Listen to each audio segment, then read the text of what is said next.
Get back! Move! Please stop kicking them! Hurry up! Let's go quickly!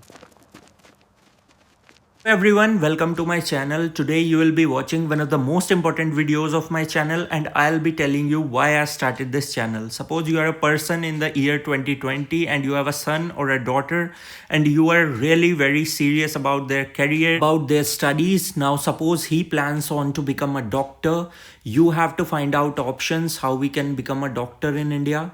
So there are three options mainly. First is through NEET, second is private college, third is from foreign university or from abroad.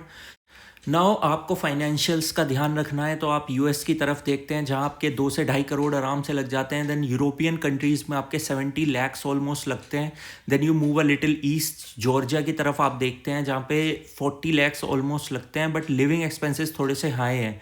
तो आप Ukraine select करते हैं. But एक चीज़ आप उस time पे भूल चुके हैं, that if you don't consider geopolitics while making your decisions you will have to pay the price.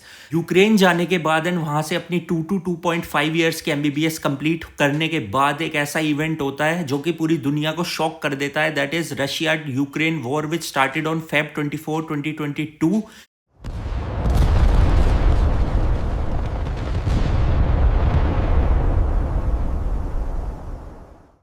Universities close हो जाती हैं, बट तब भी थोड़ी सी उम्मीद बाकी थी बिकॉज स्टार्टिंग में रशिया ने इसे एक काइनेटिक ऑपरेशन का नाम दिया था, ना कि एक वॉर का. अब एक 22-23 साल का बच्चा फंस चुका है जो कि इंडियन स्टूडेंट है इनसाइड अ वॉर जोन. उसको कुछ समझ नहीं आ रहा है because everything is going haywire. He starts running towards the Poland border जहाँ के पे सारे लोकल्स भाग रहे हैं जिधर की तरफ, वो भी उनके साथ ही भागता है. एंड यहाँ पे वो प्रॉब्लम सामने आती है that we Indians never talk about it, that is racism going on against us in the international arena. चाहे वो एक्स हो या कोई भी सोशल मीडिया प्लेटफॉर्म हो, काफ़ी नॉर्मलाइज किया जा चुका है इंडियंस के अगेंस्ट रेसिज्म. अब जब वो भाग रहा है उस टाइम पे ये मैप हो चुका है यूक्रेन का. लुहांस्क हो चाहे खेरसोन हो, यहाँ पे रशिया ऑलरेडी अपना कब्जा जमा चुका है.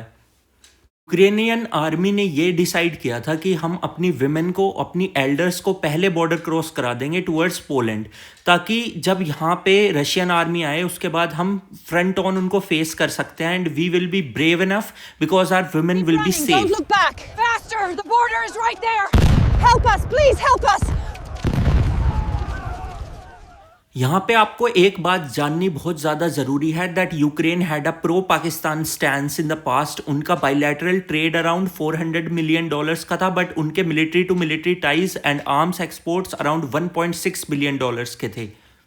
जब इंडियन स्टूडेंट्स पहुंचते हैं पोलिश बॉर्डर पे उस टाइम पे they have to face the harsh reality because it has racism against them, और उनको इक्वलेंट ट्रीटमेंट नहीं मिलता है जैसा कि यूक्रेनियन विमेन को मिलता है या फिर यूक्रेनियन सिटीजन्स को मिलता है जिनको आराम से पोलैंड के बॉर्डर पे पास कर दिया जाता है. Please stop kicking them! Hurry up! Let's go quickly! सब देख करके वो रशिया की साइड से ट्राई करते हैं एक पैसेज लेने का, बट वहाँ पे उन्हें इससे भी बड़ा शॉक मिलता है because Russian side tries to recruit them for the front lines for fighting the Ukrainians. और ये सब देख करके वो शॉक हो जाते हैं and they get all over the news even in India and as well as in international media. But उनको इस टाइम पे समझ नहीं आ रहा था कि वो कैसे निकलेंगे इस रशिया यूक्रेन की वॉर से. और वहाँ पे कुडोस टू इंडिया उस टाइम पे लॉन्च होता है by the Indian government operation Ganga.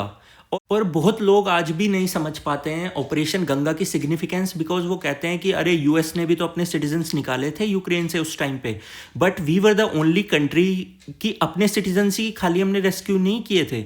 We did that for 18 other countries in the middle of a conflict. How much planning is needed for such an operation? I don't think they understand it. And you will be shocked to know the number because 25,000 Indian citizens थे and 147 foreign citizens थे जो India ने वहाँ से rescue किए थे.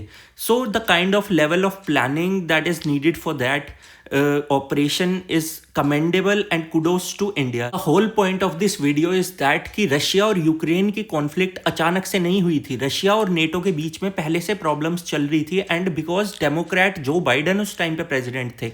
मैं उन इंडियन सिटीजन्स को बताना चाहता हूँ कि अगर आप जियो पॉलिटिक्स में अवेयर रहेंगे और जियो पॉलिटिक्स को आप अच्छे से फॉलो करेंगे, इंटरनेशनल रिलेशंस को, तो आप एक बेटर और इन्फॉर्म्ड डिसीजन ले सकते हैं. आपने 3-3.5 साल अपने बच्चे के बर्बाद किए हैं and then you are financially drained as well. Please be aware of things happening around you so that you can take informed decisions for yourself and for your loved ones as well.